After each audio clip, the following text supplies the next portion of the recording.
David, what is your top concern for the Heat after this 1-3 start following the homestand to open the season? I have to say it's the play of Kyle Lowry. I think that's my biggest concern because I'm not sure if this Heat team is strong enough or deep enough yet. And again, we'll be talking about the injuries to Yurtseven and Oladipo and whether or not they'll make an impact at some point. But for now, they shouldn't be that kind of important a factor. They shouldn't be so significant that Miami's success, again, 4 games at home, albeit against top competition, shouldn't be defined by a role player in Oladipo and somebody with very little experience in Yurtseven.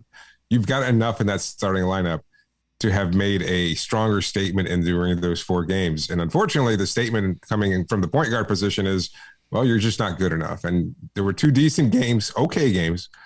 And aside from that, I'm just not sure that Lowry's going to be able to contribute at a high level this season. And you and I were both optimistic that he was going to be getting into quote unquote world-class shape, that he was going to meet, the requirements of the Heat organization, that he was going to look at Pat Riley's comments and take that personally and say, you know what, I've got to get better because he wants to win. Because I don't doubt that. He says it often enough. I think he is committed to winning, but I'm just not sure if his body is capable of contributing at the point that it once did. And so that's my biggest overall concern is that he's not fast enough to drive to the rim. He's not good enough defensively. He has moments here and there, but he's not quick enough as he once was to be able to slide his feet and keep up with quicker point guards. And there's a lot of them so far in the Eastern Conference. And I mean, when he takes on Dame Lillard, who's been on a hot tear to start off the season, how is that going to go against, Damian Lillard, De'Aaron Fox, Steph Curry. Those are the point guards coming up. It's not getting any easier for Kyle Lowry.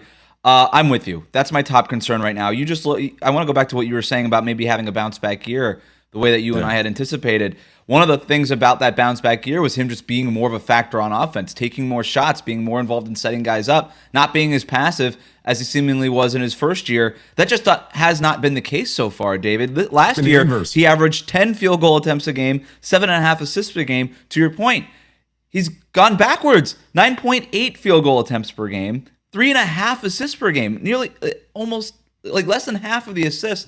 Granted, some of this has to do with working Tyler Herro into the starting lineup, giving him more responsibility. His usage is going to go up. But there's more numbers here for Kyle Lowry that just are very problematic, very troubling. His usage rate is the lowest since he played 10 games as a rookie. Just think about that.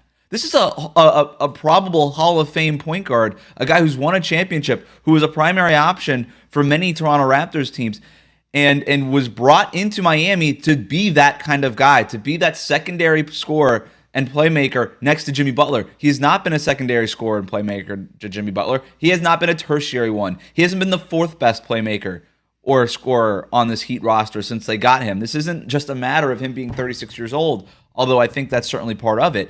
But the other part, it's just him just seeming to be passive. And I don't know what the deal is with that. One other number that I want to throw at you, kind of regarding his age, he shot 71% within 3 feet of the basket last year. He's shooting 37.5% this year. And a lot of them, he's just not getting any lift as he's getting to the rim for layups. He's kind of just throwing shots up when he's kind of under the basket. It just doesn't look good. It doesn't look like he's in the condition that Pat Riley wanted him to be in. And I want to pose this question to you, David. Do you think that Pat Riley, essentially calling Kyle Lowry out at the end of last season in his press conference, rubbed Kyle Lowry the wrong way to the point where he may have bristled to the point that he's like, you know what, F you, I'm going to just do it my way, or it's the highway? It's possible. I honestly can't tell you exactly what Kyle's motivations are. And we've seen in the past that Riley, if not necessarily oversteps his bounds, I think he pushes players in a way that they don't necessarily want to be pushed. We're talking about a different era of basketball. LeBron James in particular. That's who I was thinking of most notably. But you know what? Dwayne Wade left because of a friction with the front office, including Pat Riley. I think we've seen other players do that. I think we'll see other players in the future because that's just the nature of who Pat Riley is. Sure. He's direct, he's brusque. There's a purpose and an intent behind everything that he does. Eric Spoelstra is an extension of that. The front office is an extension of that. And so they have one goal in mind, and that's winning. And anything that gets in that way is kind of cut out. And for Kyle, going through whatever it was that he was going through last year, the reasons that he took a significant amount of time off to deal with, maybe that wasn't his focus. Maybe he didn't want to hear about winning because he's committed internally And maybe that just didn't show up enough, especially when you start making comments about his weight, because I'm sure Kyle's had to deal with these. And it hasn't really been a problem. Yes, he missed his games. That's mostly a byproduct of being 36 or 35 or whatever. It's not about being in bad shape. He's not fat. He's not doughy. I know a lot of people like making those jokes. There's nobody. It has nothing to do with the shape. We don't have to body shame Kyle Lowry, but he looks slow going up and down the court. Maybe that's because he's 36. Maybe it's the conditioning. I don't know what it is, but when you hear Bam and Jimmy Butler continuing to say, we got to get back on transition defense last night because they gave up whatever it was, 26, 27 transition points. I don't know that it was directed at Kyle Lowry, but Kyle Lowry and Tyler Herro and Max Strus and Gabe Vincent, the guys who are the guards, they're back there. They're supposed to be the ones getting back. Again, I don't know if that was entirely directed 100% on Lowry, but it wasn't not directed at Lowry either, just based on the position that he plays. This next question comes from Steve, who writes in, hey guys, sending some love all the way from Australia. Hi, Steve. Love the pod as a huge Miami fan for many years. What do you think now, looking back at the Kyle Lowry trade? Watching Goran Dragic doing work for the Bulls off the bench and Precious killing us every time he plays the Heat. Was that trade the right call? I love the leadership and championship pedigree that Lowry brings, but from what I've seen, he isn't the player he once was. Gabe Vincent should almost be starting ahead of him. I know we were first in the East last year, but I don't know that it was about Kyle and more about the coaching depth and the Heat culture. Would love to know your thoughts.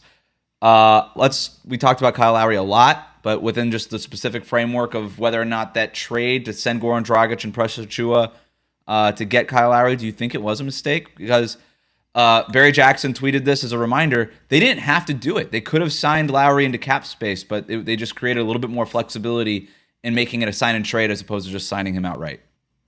Yeah, I think, in the vacuum, in terms of the deal itself, it was the right move at the time. And we're a year away from Kyle Lowry's addition, a year and some change. And at the time, it was what led many people to think that the Heat were serious title contenders. They had added PJ Tucker to Jimmy Butler, Bam Adebayo, Tyler Herro, et cetera. It was a good roster, and you just make some change. Point of attack defense was a problem. So who do you bring in? A point guard known for his point of attack defense. A guy who can make the right pass, who knows how to knock down big shots, who has that championship experience. Their window for that was last year, and I think it made sense at that point in time. Not to mention there's a close personal relationship between Kyle and Jimmy Butler. I think that certainly played a factor. You can't dismiss it. You can't overlook it. He was the right player. It was the right fit for him, and it all made sense. Having said that, he is struggling this year. The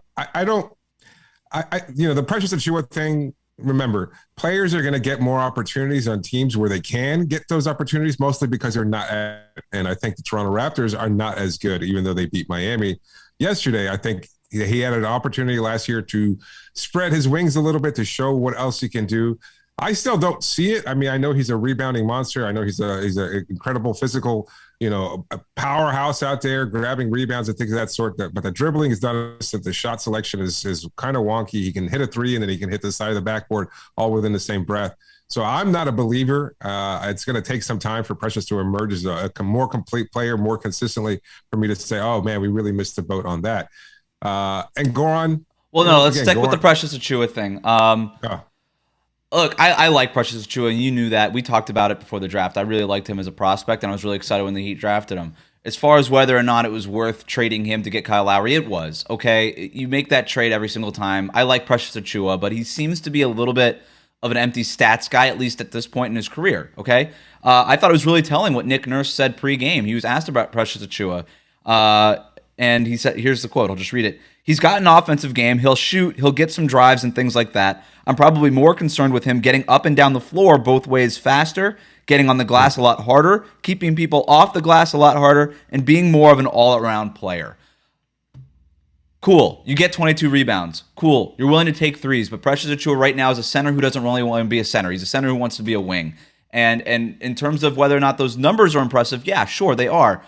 But I don't know that he's the right fit next to Bam Adebayo, even if theoretically he is, because it's about practice. It's about what you're able to do. And a lot of those things that Nick Nurse is saying kind of sounds like what the Heat were talking about when he was here too, right? I'm not trying to knock Precious Achiuwa a little completely, but in terms of moving an unproven player who you question about his want to be an all-around player, for a guy in Kyle Lowry who's you don't really question, at least at that point, who has the pedigree and kind of plays the position that you need. And by the way, theoretically is the perfect fit for this Heat team, a guy who could defend at the point of attack. Let's remember that was the reason why the Heat probably lost the finals against the Lakers, that they did not have that point of attack defender. As much as we love Goran Dragic, that's not who he is. And so, yeah, I think, and Goran Dragic right now is what, the third string point guard on the Bulls? Like, the trade I understand could look bad in retrospect, but at the end of the day, I don't think it was that big of a problem for Miami. I don't think it's gonna ruin their title chances. My only thing now is, can you actually move off of Kyle Lowry if it gets so bad? Because I'm not there yet. As much as we want to rag on Kyle Lowry, we're only 4 games into the season. I'm not in panic mode yet. But if we get to the point where he's approaching 37 years old and he's still got a year left on his contract, is he so unmovable that you're just sort of stuck with Kyle Lowry at this point? Because you can't just bring him off the bench. I don't think that's an option. Oh, and FYI to anybody who doesn't know this, Russell Westbrook is not the answer. Okay. There we go. Very good.